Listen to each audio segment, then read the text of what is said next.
Those of you I haven't met, my name is Richard. I serve as one of two deans for the Central. Richard, you muted yourself. I was on mute. Hi, everyone. Good evening. My name is Richard. I serve as one of two of the deans in the Central DC region. I serve alongside Linda Kaufman. And welcome everybody to our 2021 regional gathering. And thank you for being here, and thank you for this gift of time. Before we begin, the usual reminder about Zoom etiquette. Please keep yourself muted at all times. I think everybody is automatically muted at the moment, which is good. If you're recognized to speak, please unmute yourself. As we move through the evening, there will be time for questions and answers at different moments. And if you would like to ask a question or if you would like to make a comment, please do so using the chat. Linda and I will be monitoring the chat and we will call on you in turn.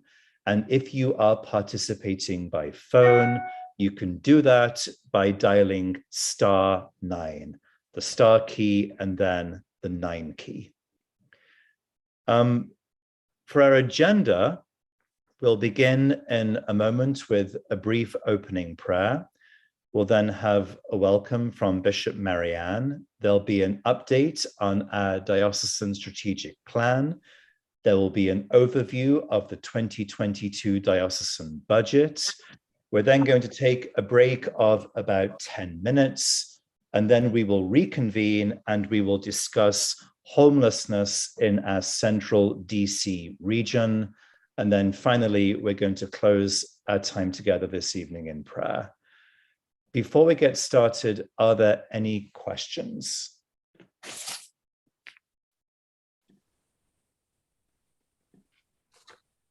In which case, let us pray.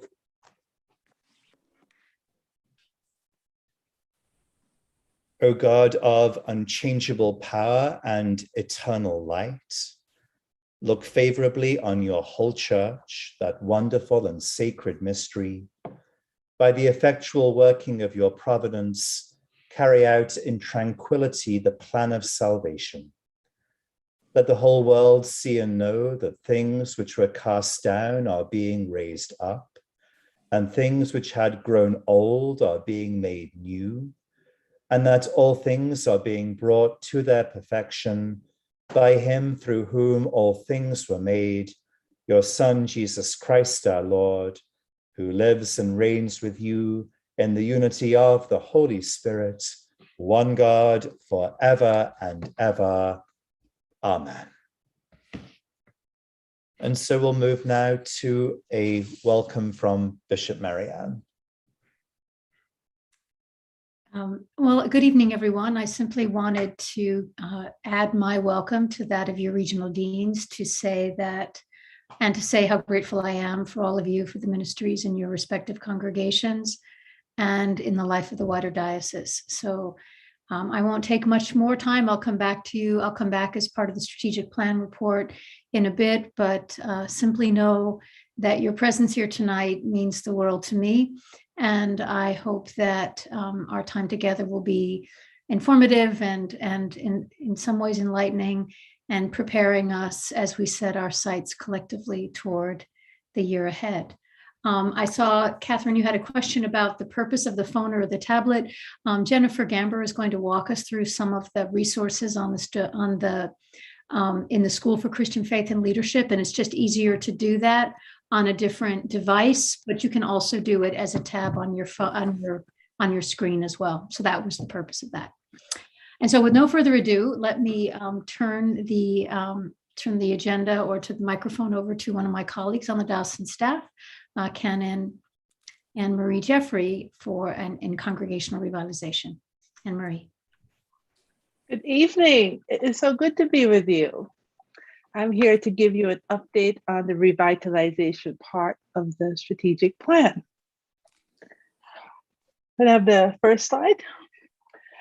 Our revitalization work as a diocese continues to be focused on the 7 vital signs of parish health. And you see them up on the screen: compelling mission and vision, clear discipleship path, faithful financial practices, inspiring and capable leadership, welcoming and connecting ministries, uplifting and inviting worship, and blessing our community. And these signs were introduced to the diocese last year in response to a question we heard a lot: how do we grow?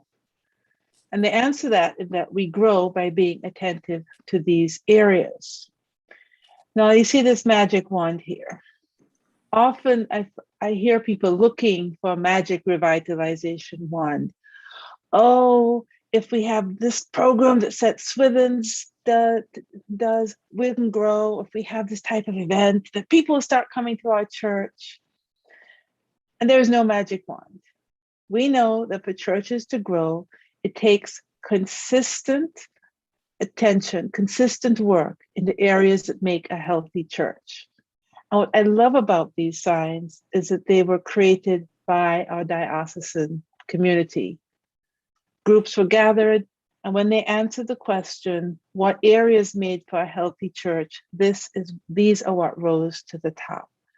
So these are ours. Next slide. The vital signs are foundational to our work with congregations, and we will be using them for the foreseeable future. We will incorporate them into all of our revitalization work. The Tending Our Soil program uses these signs. They are part of the clergy transition process. We use them during parish visitations, and often when the parish is in crisis, we find that it's because acute attention is needed in one of these areas. This summer, the diocese did a parish check-in with our parishes, and 31 of the 58 parishes we talked to had done some form of participation with these vital signs, whether that be a vestry discussion or attending an offering from the school. So we're well on the way to engaging these. They are becoming part of our diocesan language. Now, the launch for the Tending Our Soil Thriving Congregations program, one of the speakers said, "Oh, I'm sure you all have these memorized by now." And I was thinking, well, not so much, but we probably should, because they're such powerful indicators of health, of congregational health. And as part of that work of having them become more a part of our diocesan language, our Parish Vitality Working Group is inviting the diocese into a time of sharing stories from the pandemic time, where we were tremendously creative. And what we'll do is share stories as a way of hearing them and recording them, but doing so through the lens of the vital signs, to see how the vital signs are present in our work, and how by looking at them, we can see how we are growing and how we can grow. So it's going to be a session where we essentially come and share stories with one another. And that will be on November 18th at 6:30 p.m. on Zoom. And I'm going to put the link in the chat. It's being offered as a course through the school. I hope you will join us. The working group did a run through of this, and it was very energizing. So come and listen to other stories and hear and share your story of something you did, some ministry that came about during COVID, and see how the vital signs are part of that. The vital signs are a great diagnostic tool as you look at next steps of ministries. The question of where do you start working on your health is huge. And they break it down so that you could, can you go back to the previous slide? Thank you. They break it down so that you have a place to start. You have an area to start on. Thriving congregations don't do all of these well all the time, but they are attentive to these areas.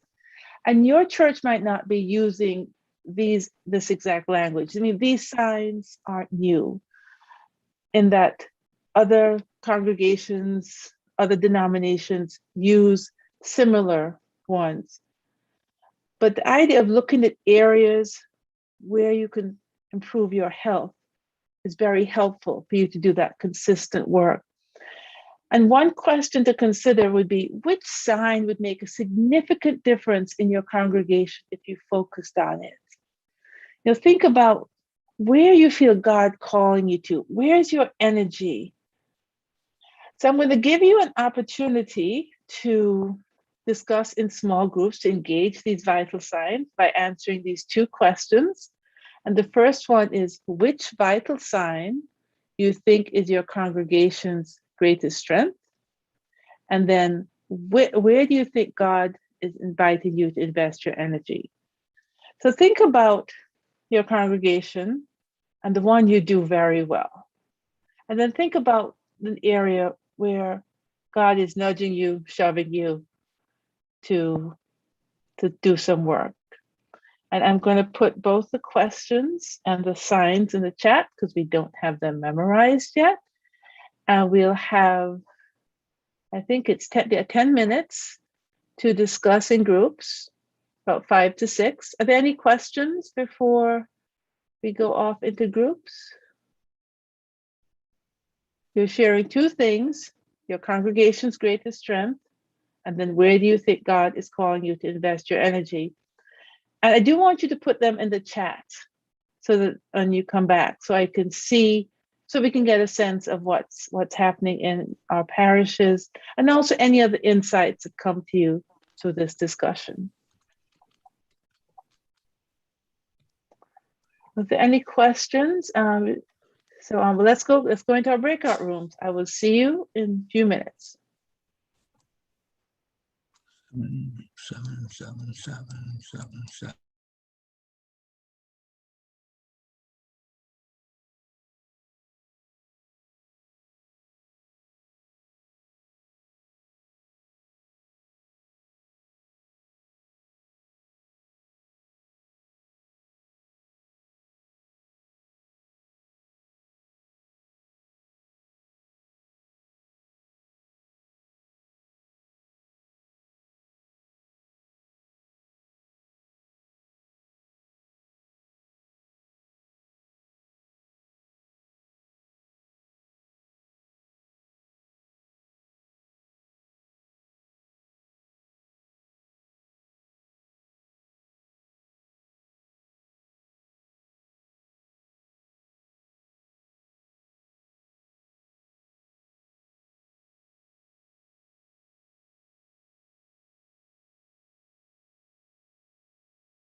Hi, Bob. How are you?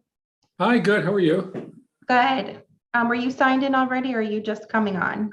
I was on, I had a problem and I'm jumping back in. So Okay. Do you remember what breakout room you were in? I do not. Okay. So I think I might have had a problem just as that started. Okay. Well, they just started a minute or two ago, so I'm going to put you to a breakout room. Thank you. No problem.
So I think as we're waiting for people to return, I invite you to put some of your comments about your strengths and whereas God's inviting you to put your energy in the chat so people know when they come back to do that. Thank you, Jennifer. Oh, you're back. Where are you?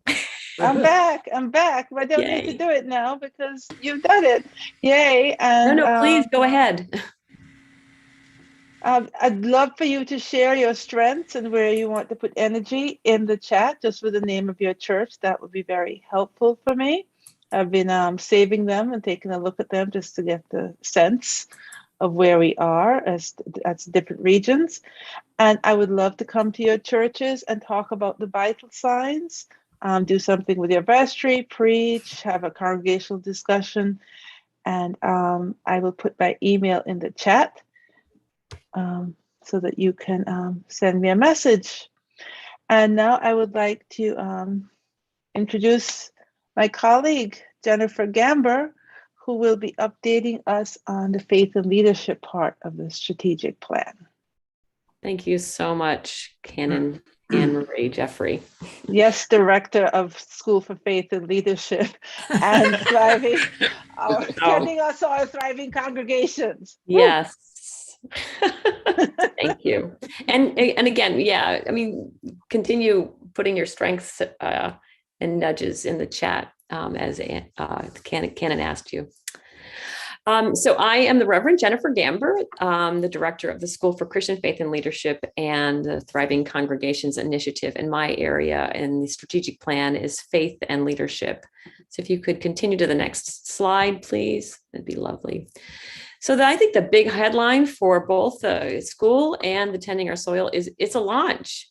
A year ago, we started the school with some online offerings. We hadn't received, no, actually by this date, it had been just a few weeks that we received news of the Lilly grant that would allow us to expand our capacities to revitalize the diocese. And so we are grateful for that. Over this past year, we have, again, offered online courses, served more than 2,000 people. And starting in September, it was a hard launch. What we mean by that is that we adopted a learning hub that some of you I know have taken courses on. On there, you'll find both on-demand courses for your congregation, curriculum. And so the first phone you see there shows you what it looks like. The school looks like on your phone. So I'd like to invite you to take your tablet or your iPhone or your Android device and open your browser and type in the words learn.edow.org. You'll see that in the chat, learn.edow.org. And I'm going to do that with you.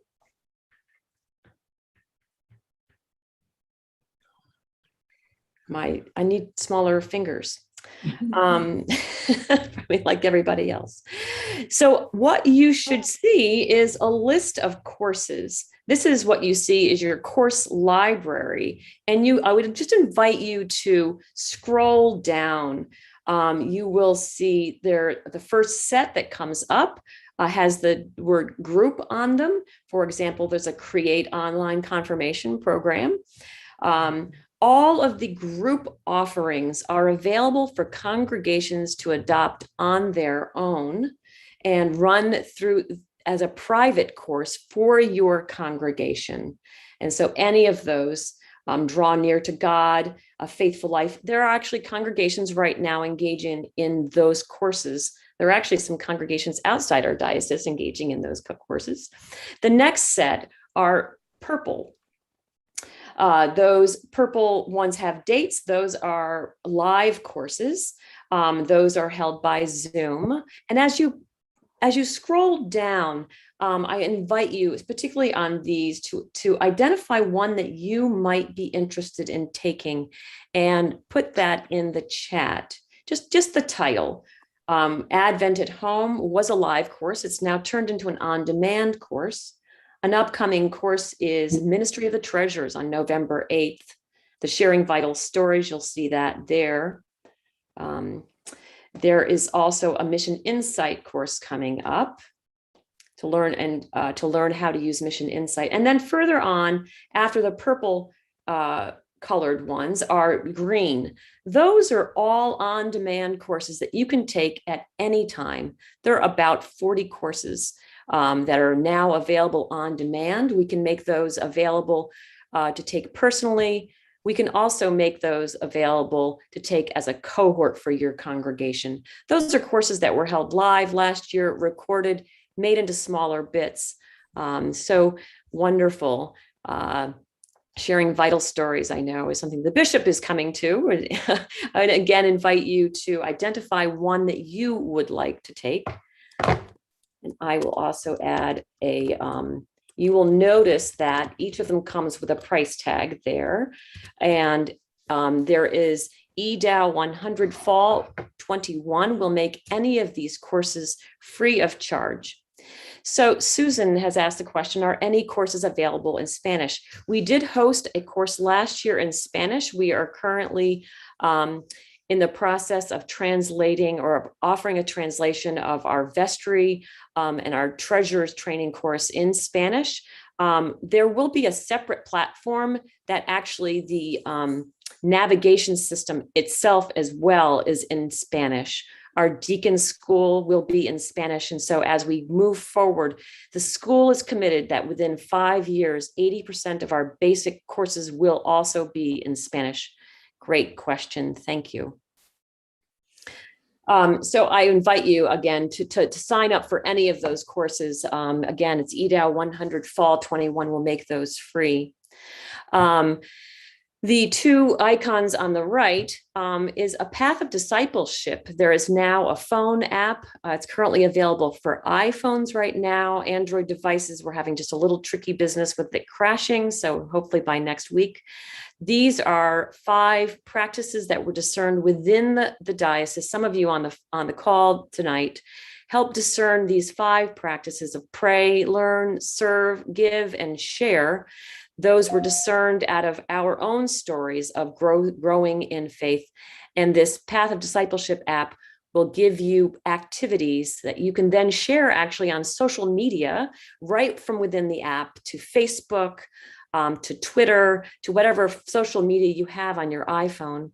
In addition to that, there's a Find a Church feature, which you can see the map shows some churches in central DC. It will, if you give it permission, it will tell where you are and show you a congregation near you. So this is a really good newcomers app, or an app to have available for people to find a congregation near them. If you tap on one of the pins, up will come a card about your congregation and how to get in touch with you. So we are hoping that this will help you all reach more people in your neighborhood. So that's one of the toolkits that the school offers. We also offer consultations, parish visits to discuss parish formation, leadership, as well as parish vitality. And we have a monthly newsletter that you can, if you go to school.edao.org, you'll see a listing of the courses, but also an opportunity to sign up for the school's newsletter. So if you could forward just one slide.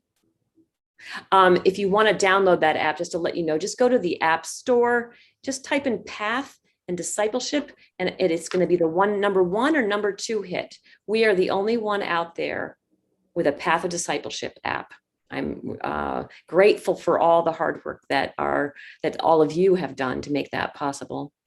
Secondly, is part of the faith and leadership area is attending our Soil Thriving Congregations initiative that will serve up to 36 congregations. St. Paul's K Street is one of the inaugural members of the Thriving Congregations initiative. Next year, we will invite 12 more congregations. It's a 3-year commitment because we know there is no magic wand. It takes work, it takes knowing who you are, it takes neighborhood expeditions, it takes faithful innovation. These are all, for some of us, new practices, new muscles that we hope to grow and refine so that at the end of the 3 years, you know how to be adaptive, you know how to pivot in shifting sands so that you can remain vital after the 3 years are over.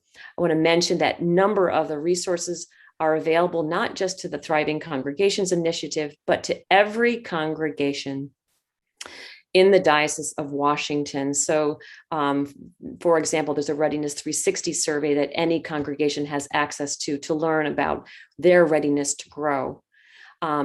If you are invited, if you are interested in the Thriving Congregations Initiative for 2022, please call me or email me at jgamber@e.org.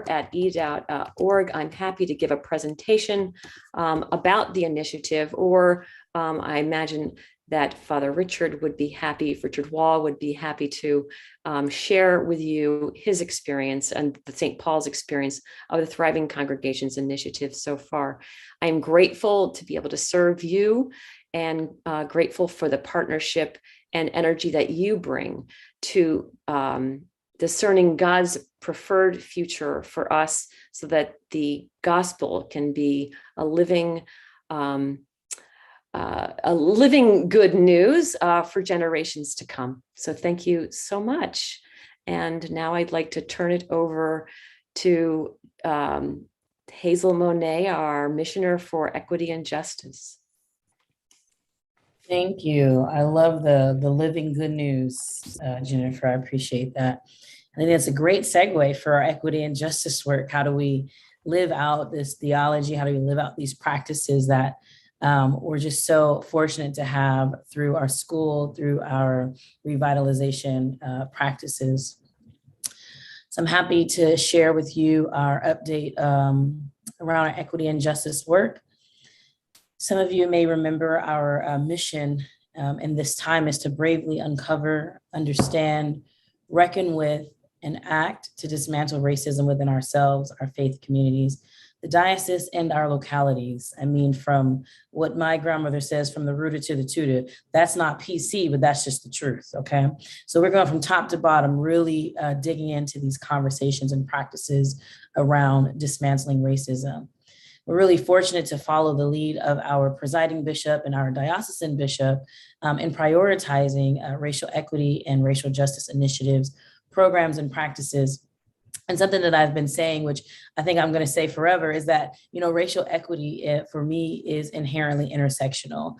And so as we're thinking about the myriad justice initiatives that you all are taking up in Central DC and all around our diocese, we know that when we're talking about creation care, when we're talking about LGBTQIA support, when we're talking about elder care, all the things folks are up to, food ministry and beyond, we understand that through a racial equity lens, all of these things are inextricably linked. We'll say more about that in a bit. But before we get into that, I would just love to see what you all are up to in this region. You're going to see a poll appear on your screen here soon, and it has 2 questions. One is just, what are you up to? You can select all that apply to you and your congregation. And the second is, how are you ministering in this moment? What platforms are you using? And again, you can select all that apply to you. And I'm really excited for all of us to be able to see what we're up to in Central DC. So why don't you just take a few moments and we'll get those on the screen here. I look forward to seeing all those red lines. I mean, the blue line comes across the screen and it shows all of the ways that you all are just, living the good news. I really want to hold on to that, Jennifer. Appreciate you lifting that up. So take a few more seconds and then the poll is going to close and we're going to see together the work being done, the ministry being upheld in this region. So feel free to go ahead and close the poll now and show us our results. Boom, I love those blue lines. And my favorite thing is that there's a blue line in everything listed here. And I promise that if there is something that you're up to that's not listed here, there'd be a blue line there. And so it's really encouraging. And I hope you will be encouraged as well. Really happy to see there's a lot of synergy in this region around food and hunger and homelessness and housing, immigration, refugee, and racial justice. And so as we continue to work together, finding ways to kind of build justice networks, how are we speaking to and working with one another across the region and even across our diocese around these issues so that we can move away from any silos that might be occurring.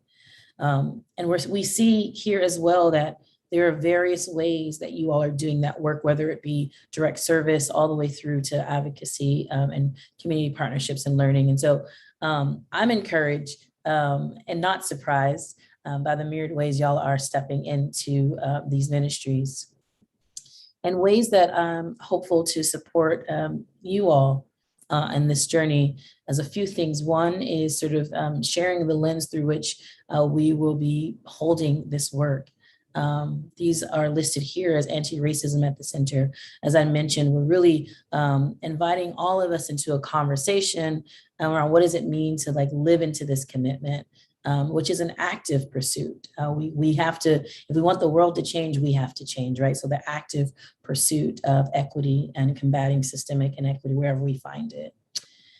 We'll also do that through providing resources and programs and initiatives that actually allow us to engage in conversations and practices that really bring our work together across issue areas so that we're not fighting for folks' time and energy and sometimes finances around what feels like disparate justice initiatives, but we're really connecting the dots, if you will.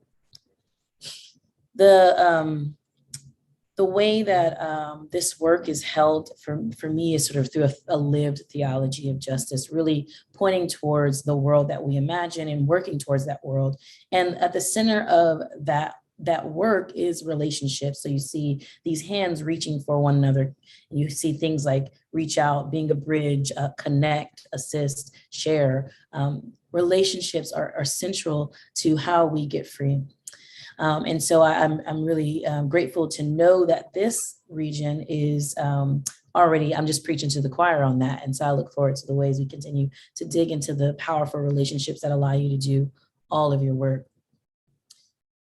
The right side of your screen, you'll see just a few successes and actions that I've been able to be a part of in my very short time here, actually. And these are just a few, it's non-exhaustive, but one you'll see here is that over 30% of our congregations are working around the Sacred Ground curriculum. Many, and when I walked through that list, many Central DC congregations participating. So really responding to that mission and vision around uncovering those kind of the truth around racism in our personal and collective lives. We also, in response to this Afghan refugee crisis, have created this Afghan refugee response team with congregations from all across the diocese agreeing to directly support refugee families with members from this region on our team supporting our diocese. Last on the screen, you see that 14 congregations have joined the first cohort of our Reparations Task Force Congregational History Project. You have 2 here from your region, Epiphany and Our Savior, who have again said, we really want to dig into these histories as we seek understanding of what it means to repair, what it means to be in right relationship. So I'm very excited for all that you are up to, all the work that you all have done before my arrival that actually allows my work to feel lighter day in and day out. And so I look forward to continued collaboration. If you and your congregation are interested in learning more about what we're up to on the diocesan level, other initiatives, or you're curious about how we might collaborate, please do feel free to reach out. I'll put my email in the chat. And I look forward to our continued work together. And I will answer this question that's in the chat. Good. Okay, thanks. You'll answer the question in the chat. Thank you. So the quick and dirty is that there's not like an official Lake Sacred Ground 2.0. But we also, the other side of that is because each congregation is unique in terms of what came up in those initial conversations and the needs that follow. We are working with congregations who are interested in going deeper to figure out what are the appropriate next steps, whether that be something like a Sacred Ground 2.0, or there's on the diocesan level through the school, there's the Anti-Racism 101, which is grounded in our baptismal covenant, and other opportunities. The other thing I'll say is we're working with a consultant through the Justice Sustainability Associates and named John Edwards, who's working with the wider church on this exact question. And so I do believe that in the year to come, we'll have a deeper sense of sort of a broader offering we can give to congregations as they seek to take that next step. If there are other questions, I'm happy to answer those either in the chat or offline. I'm happy to pass it on now to Bishop Marianne, who is going to talk to us about looking ahead. Thanks, Hazel. And you can take the screen down. And Kenneth from St. John's, I would also say that the second part of after having immersed oneself ever as a community at Sacred Ground, that's really a discerning, as Hazel said. Is it a call to go deeper into history and to better understand where your community fits in the racial narrative of our country and of the development of this city? Or is it, and possibly, is it something that engages the work of in some direct way in terms of the racial inequities of our communities now? And I think that that's where Don Edwards is going to guide us in terms of what it might look for us to become an equitable diocese. You know, what would it look like if we were to have priorities of equity embedded in who we are? And so those are some of the things that came to my mind. And as I was responding, as I was thinking about your question, which is where, of course, we're all headed. And that segues into, I'm just going to speak very briefly about the nature of our strategic plan and the fact that when we started it 2 years ago, it was meant to last for 5 years. And our consultant very wisely told us, similar to the way to what Anne-Marie said to us earlier, if we tried to do everything all at once, we would fail. And so to look at priorities and to phase things in as we went along. And so much of the fruits that we've been talking about tonight, and I pray some of you have experienced in your communities engaging with us, is the result of concentrated effort in the last 2 years in the initiatives that you've heard us describe. And now we're coming back to look at some of the goals that we had set for ourselves in the strategic plan, but that we didn't have the bandwidth to take on all at once. And I've written about 2 of them in the last 2 newsletter pieces that I've written, so you can find them on the website if you want, but I'll just highlight them very briefly. The one I wrote about today, which several people, including people from this region, have responded to, is simply to bring up to a diocesan priority creation care practices across the diocese. We have many communities who are leading the way in their environmental stewardship, in their commitment to reduce their global their carbon footprint, any manner of initiative that they've undertaken. And the goal in 2022 is simply to gather a few of our most passionate leaders to help us amplify efforts, spread back best practices, and establish goals each year for us as a diocese in terms of reducing our carbon footprint, reducing our use of plastics, perhaps introducing solar energy into our congregational life, anything that we can do to amplify and to extend our efforts to do our part in becoming more sustainable stewards of our island home. And I just simply am asking now for people who have a passion for this already to let me know, to email me directly so that we can gather in this first phase of discerning how we're going to go about creating this diocesan platform. I don't think it's going to be hard.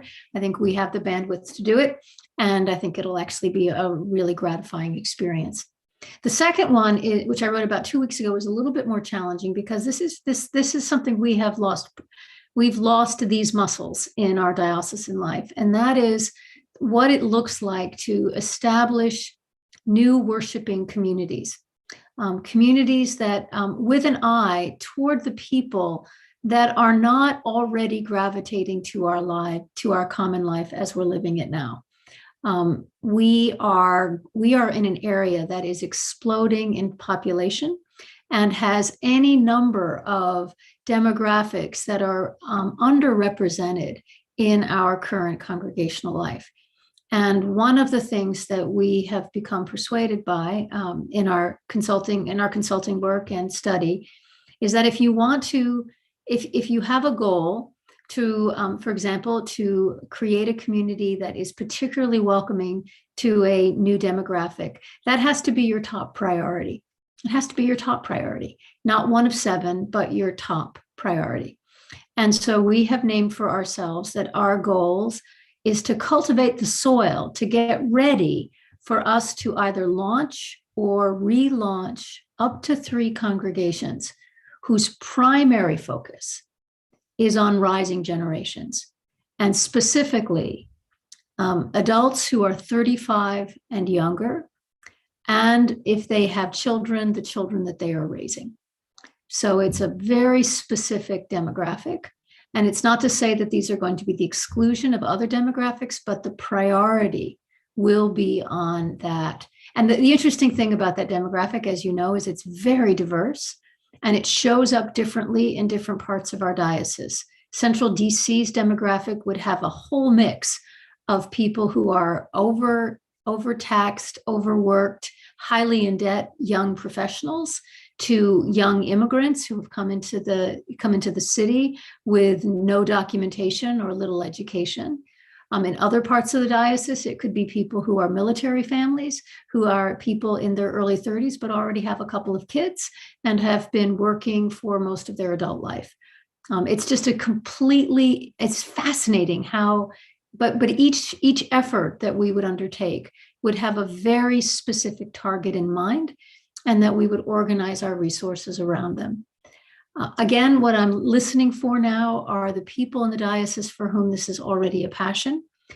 In Central DC, I would imagine it would take the form of not necessarily starting a new congregation or a new worshiping community, but perhaps making it a primary focus in a collaborative way among all of us, or one community saying, hey, in our future, we're going to name this as our top priority. And that's a very bold thing to do. I'm not expecting every region of the diocese to come rushing forward with interest in this, but I am expecting at least 3. And so if this is something that is of interest to you, for whatever reason, to be a part of the imagining, dreaming conversation, this is the time just to let me know. We're going to start by convening the people who we know are passionate about creating a church that is compelling and interesting and attractive to rising generations. And then we're going to brainstorm all the different ways that we might cultivate the soil to get ready for such initiatives across the diocese. And so I look forward to learning more. We're going to start small, we're going to start humble, but it's also, oh yes, Ginny, yes, lots of college students and grad students. So any number of ways that this could take shape among us. And so just know that this will be a new, smaller, kind of a slower start because we've got some real work to do, but something that is on our collective hearts and minds and that we'll work toward as we continue with the other initiatives going forward. So that's it for the reports on the strategic plan. We're going to keep this going for just a few more minutes before we take a break to allow Steve Gibson from the Finance Committee to do a brief overview of the budget. And then I promise you we'll take a break before we get into some real discussion among us as a region. Okay, thank you, Bishop. And good evening, everyone. My name is Steve Gibson, as the Bishop mentioned. I'm the chair of the Finance Committee of the Diocese, and I'm here to provide a general overview of the draft budget for 2022. The detailed line item budget will be available soon on the updated diocesan website, and I encourage you to take a look at it and to let the canon to the ordinary, Andrew Walter, know if you have any questions or comments on it. The 2022 budget will not be finalized and approved until diocesan convention in January.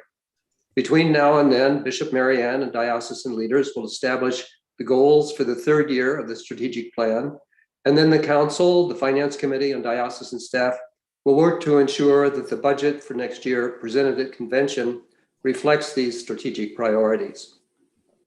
Looking now at the slide, here are some highlights on the revenue or income portion of the draft budget. Congregational giving is the largest source of income for the diocese, accounting for half of all revenue. While we continue to live with the pandemic and its impact, the bishop and staff feel that a small increase in congregational giving can be expected in 2022, and revenue has been budgeted accordingly. For the current year, parishes have pledged $2.225 million to the diocese, and the budget projects $2.3 million in congregational giving for 2022. The other major source of diocesan revenue, representing 38% of all revenue, is SOPR fund income. The amount of SOPR fund income budgeted each year is based on a 4.8% draw on the average year-end fund balance over the prior 3 years. Thanks to markets that have continued to rise over the last 3 years, the calculated amount of SOPR income available for next year's budget is $1.75 million. This is an increase of almost $200,000 over SOPR income available for the current year. The next largest item of revenue budgeted for next year is an allocated portion of the 5-year funding provided by the Lilly Grant. Revenue for 2022 from the Lilly Grant, along with contributions from parishes participating in the Tending Our Soil initiative, is projected at $247,200. The budget further includes $180,000 from the bishop's annual appeal, $100,000 of interest and dividend income, $65,000 from the Corton Education Fund, which will be used to support the work of the School for Christian Faith and Leadership, $25,000 from grant and reserve funds dedicated to Latino ministry, and $90,000 of other income from miscellaneous sources. Combining all those sources of income, total revenue is currently budgeted at $4.67 million for 2022. Now, if we could move to the next chart. This is the expense side of the budget. And again, line item detail on this part of the budget will be available on the regional gathering page of the diocesan website.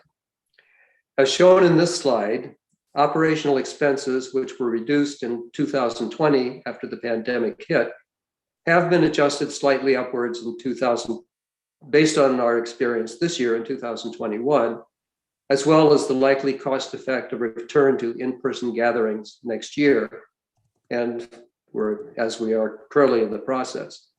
Staff salaries were left unchanged in 2021. Their budgeted increase by 3% for 2022.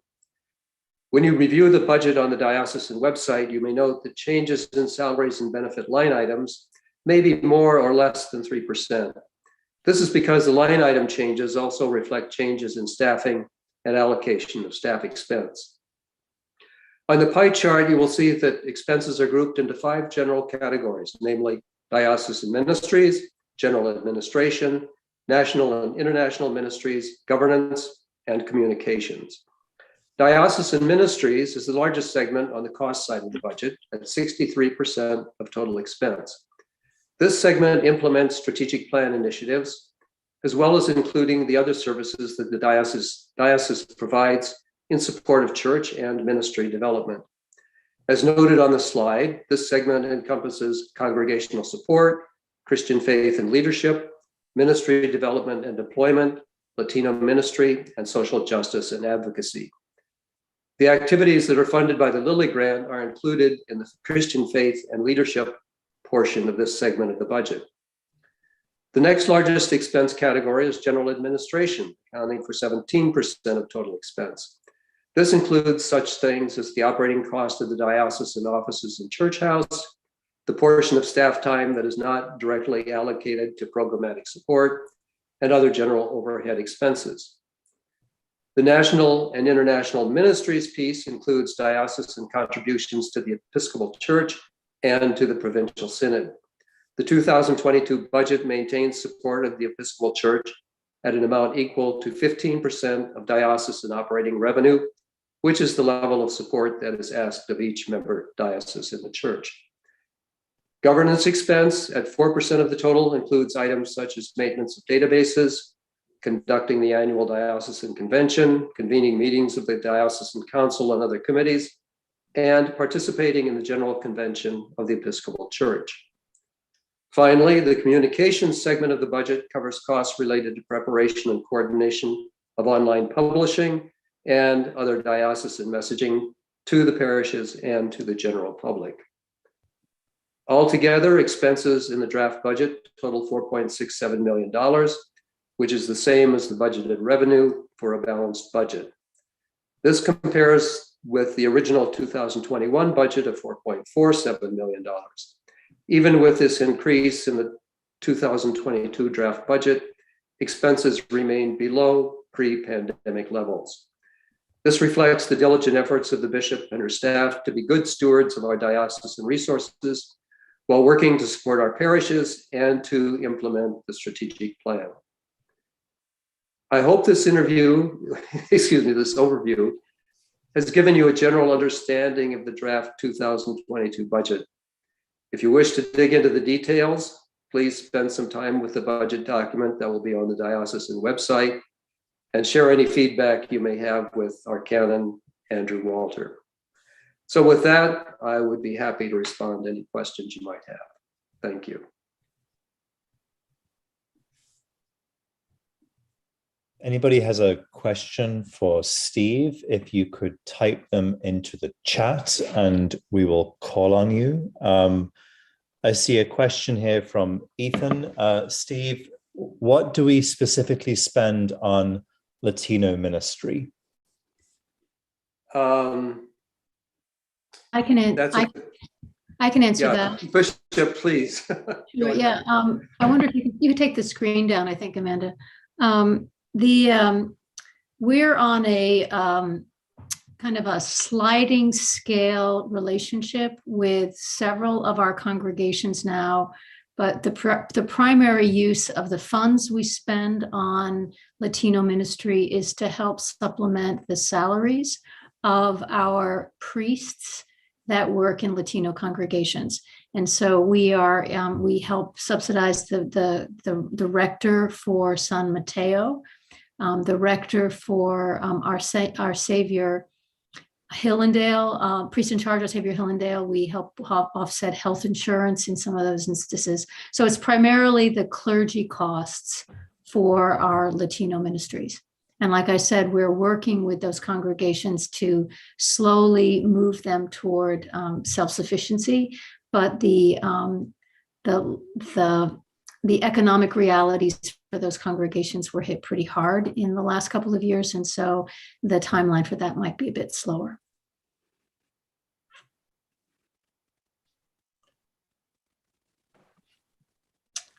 I am not seeing any other questions appearing in the chat.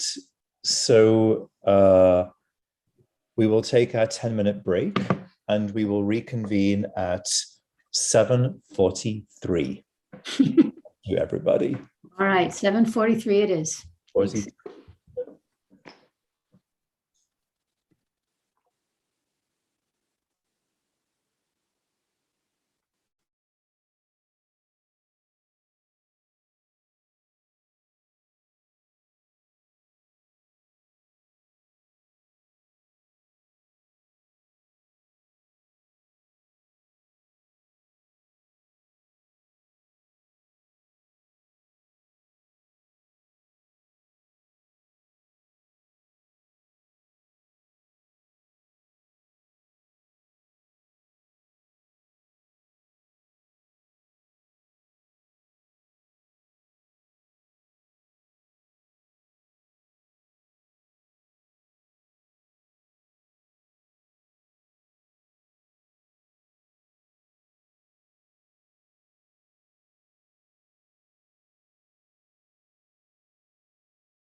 and enroll in the Medicare plan that best meets your needs. I'm proud to offer zero premium Medicare Advantage plans that include medical, prescription drug coverage, and more.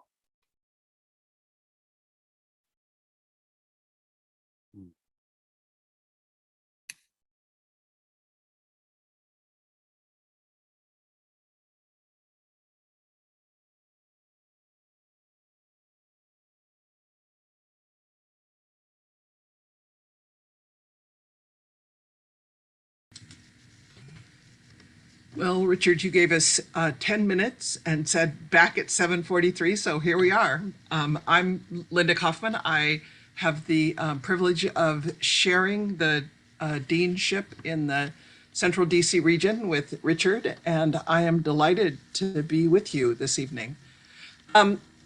What we did in the region is we asked at a number of gatherings and in different conversations, what are you concerned about in what are things that could draw us together as a region? And what I heard over and over again was people are concerned about homelessness. People want to know what we can do. And so I want to share with you a little bit about what I'm thinking. And I've invited a good friend of mine, Christy Respress, who's the director of Pathways to Housing, also to talk this evening a little bit about what they're doing. And the reason I invited Christy is that we have an amazing opportunity right now in Washington, D.C. You've been in the city, you've walked around, you have seen tents, you have seen people living on the streets more than I have ever experienced. And we are struggling with how we're going to respond to that. And we also know what it takes to radically reduce homelessness. We have seen it with veterans, we've seen it with families, where we have put resources and time and energy and just really had some amazing results, where homelessness among veterans and families is much rarer than it used to be. It's briefer than it's ever been, and it's not recurring. We are finding people quickly and responding to them. We have not had that with individual homelessness in Washington, D.C. yet until this year. We have more resources this year than we have ever had. We have, I think, 2,500 vouchers this year for individuals to move off the streets into their own places. And that takes an effort that is beyond anything that the government can do, that the nonprofits can do. It's going to take all of us as a community to respond to that. So I know that you all are doing amazing work in your communities, in your churches. I know that there are lots of programs going on.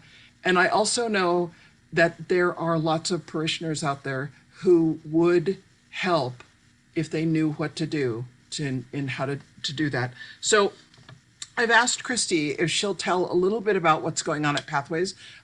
Just in full disclosure, I was the director of Pathways for about 5 years. Christy and I shared an office, and as far as we have been able to discern, we shared a brain for those 5 years. We had such an amazing time together, and I've stayed engaged with Pathways. I'm so grateful for the work that's being done, and I've seen impossible things happen. The day that we housed 75 people in one day, if you get the right people there.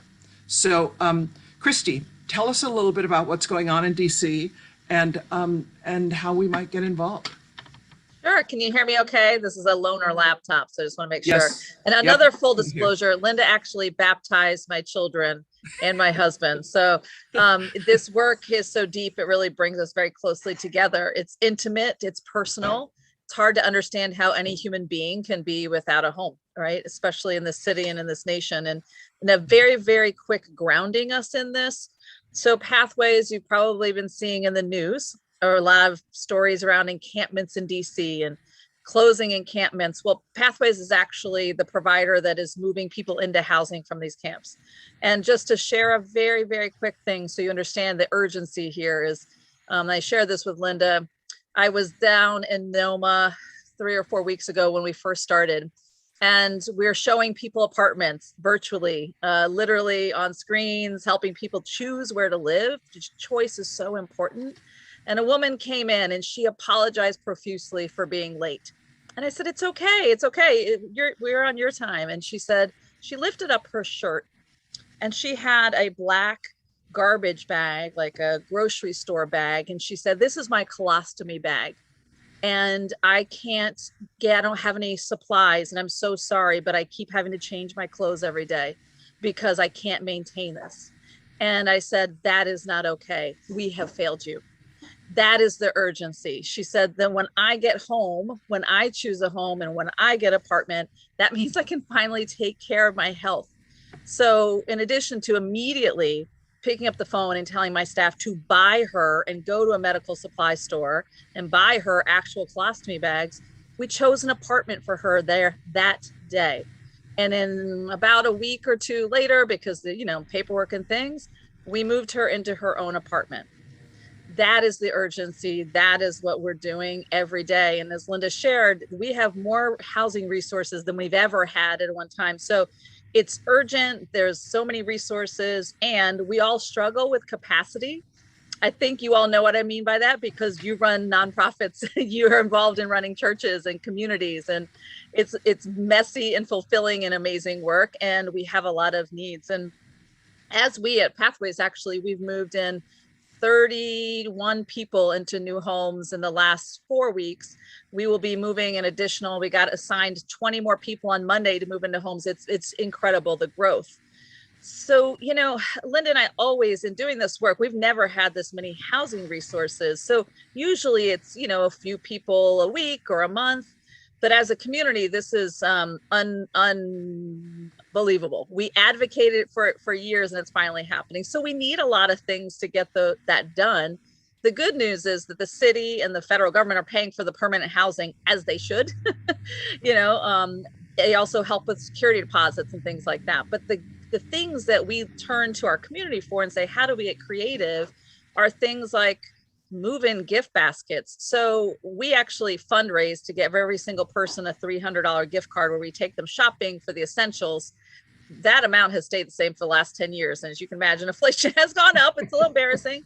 But, things like, imagine moving into your first home and it's empty, your apartment, and you have no noise, right? You need a TV or radio, you need something, you need sheets, dishes, pots, and pans. So we take those gift cards and take people shopping. But Linda, I'm gonna put Linda on the spot. Actually, Linda and her wife Leanne, actually, with that move-in end of the street on the encampments in Noma, created 45 welcome home baskets for us with toilet paper, paper towels. We can't take people shopping sometimes for a day or two or three. And think about those first things you need that first night: a toothbrush, a bar of soap, a shampoo or something, some body wash. So things that we need people to help us with are some really creative things, like maybe a group wants to sponsor an apartment and do some welcome home baskets. It's, maybe sometimes people want to help us with things like, sounds so maybe mundane, but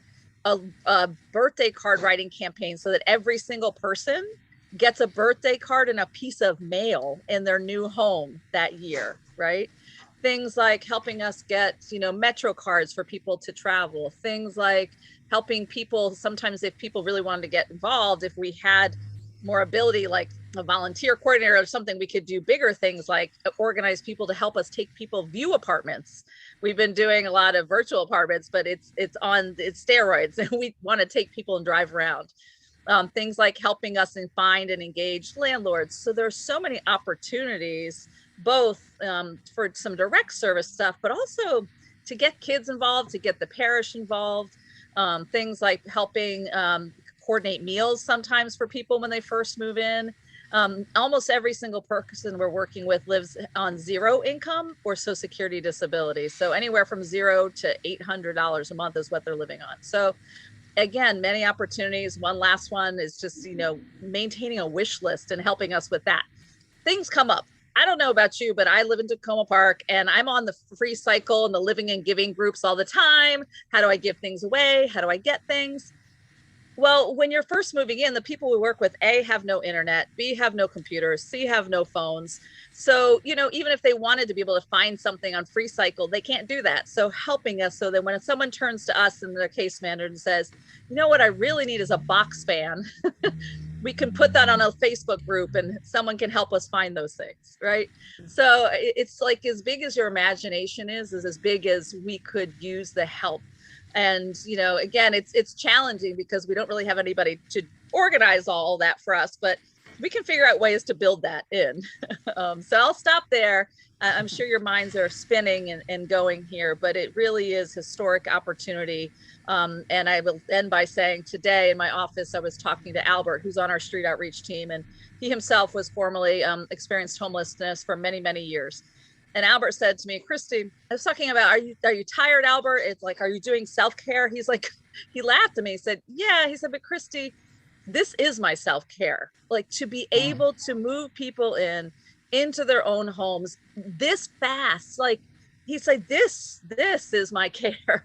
I am slowing him down, but it is that urgent and that powerful and that immediate. So anyways, I'll stop there and we'll I know Linda wanted to kind of organize folks. Yeah. So thank you, Christy. I mean, what I find is when you start with the gift basket, you end up also then taking people shopping, and you know, there's ways that you grow into this. So I would love, we're going to do just a group breakout for maybe 10 minutes or so.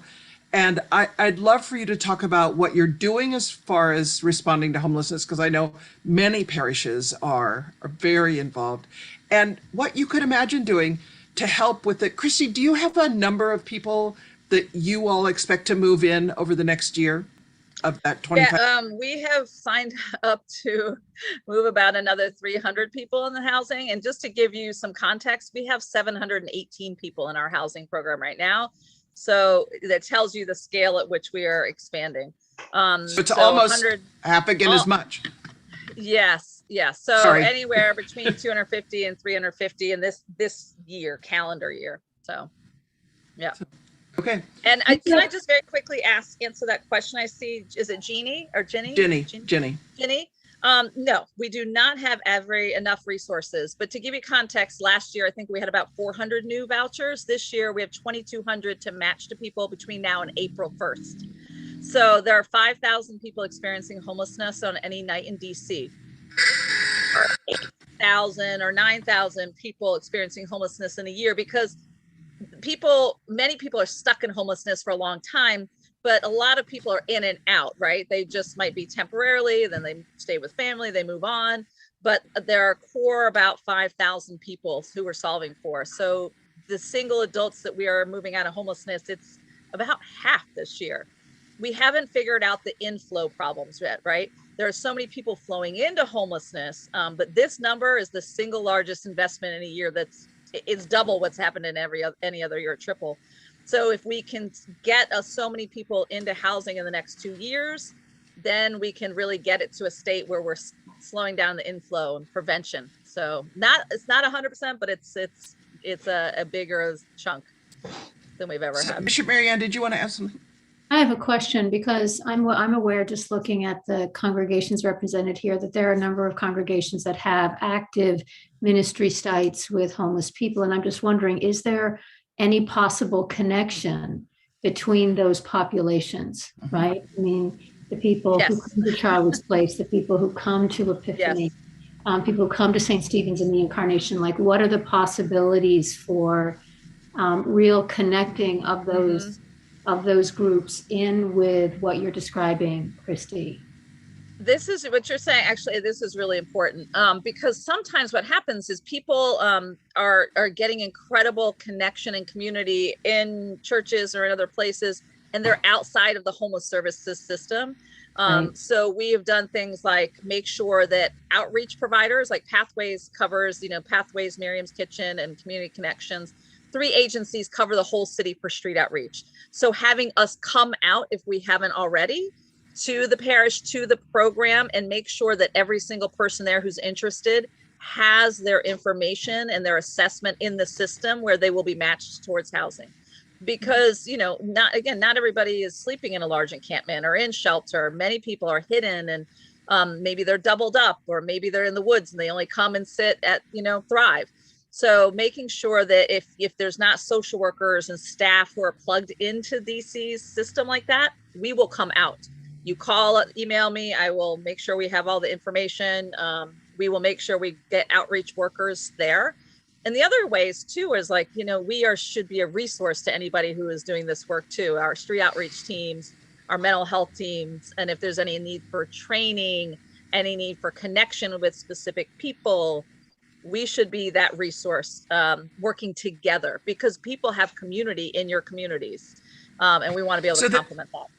So I was just going to say, Marianne, this is a really great question. And the two things that really drive people getting connected with this, we're looking to connect people who are chronically homeless with these vouchers. And the two things you're looking for are how long has the person been homeless, and if they're not in the information management system, they don't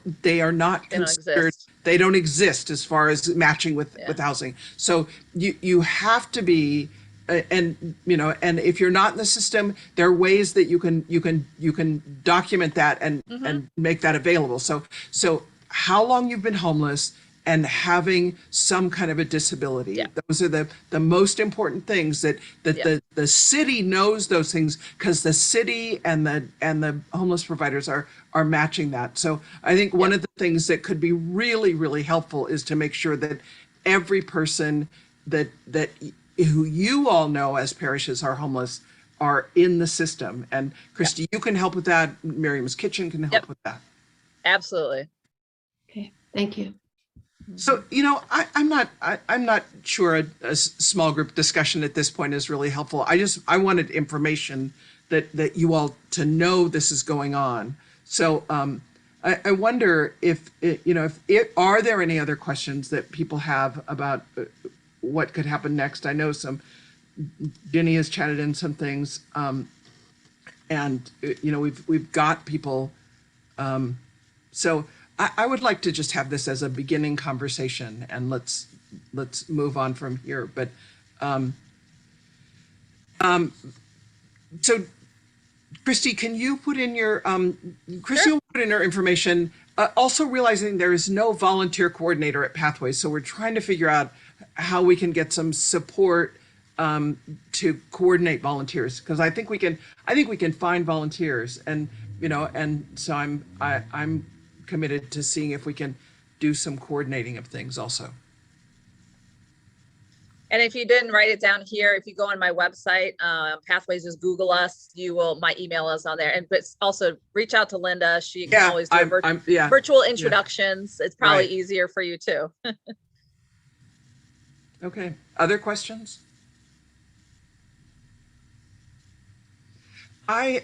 Christy, thank you so much. I honestly believe that that we are better positioned than we have ever been to radically reduce individual street homelessness, and we can do this. So thank you all so much.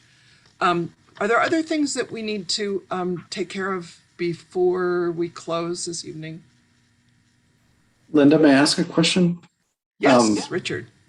I acknowledge fully as I begin to speak that we may not all be of same mind, but I personally am opposed to Mayor Bowser's approach with clearing the tents. And it just seems to me that although we all love to stay attuned to what's going on federally, here in the district, we can have an impact. And so, I mean, Charlie's Place in St. Margaret's aligns itself with the Way Home campaign, and their official stance is also is this. And so I just wonder, as a region, if we could have more of an impact, but we probably can't solve that now, but I just raise it maybe for regional conversation. Yeah, and I will say this. So the two agencies who are doing this pilot are Pathways and Miriam's Kitchen. The two agencies who are on the leadership team of the Way Home campaign, Pathways and Miriam's Kitchen. So what I am in full support of is moving people quickly off the street, which is why we agreed to do this, because in the past, the city would close encampments and just disperse everybody. This time they're offering everybody housing, and actually we're doing it our way, which is we're not just saying move into this apartment, but helping people choose. And we are also very loudly and telling the deputy mayor in our own meetings, and they're funding us right now, that we are opposed to the permanent closures. So it's a yes and for us. Don't stop the pilot. Don't stop offering people housing, but stop with artificial deadlines and permanently closing spaces where people are living. So we are very much in line there. And please do another conversation. The Way Home campaign, the advocacy efforts are huge. They listen. The deputy mayor listens. The mayor listens. And so, yes, we need your voices on this, please. Advocacy is a huge piece. Thank you for bringing that up. Yeah, thank you, Richard. It's something we certainly need to take to be in leaders, because we there's so many of us who care about this in our region. So thank you. Is there anything else that we are responsible for other than praying and sending people out? Okay. Well, let's close in prayer. Grant, O God, that your holy and life-giving spirit may so move every human heart, and especially the hearts of the people of this region, that barriers which divide us may crumble, suspicions disappear and hatred cease, and that our divisions being healed, we may live in justice and peace. Through Jesus Christ our Lord. Amen. Amen. So go in peace. Thank you so much for being here this evening. We look forward to our continued conversations. Thank you, everyone. Really good to see you.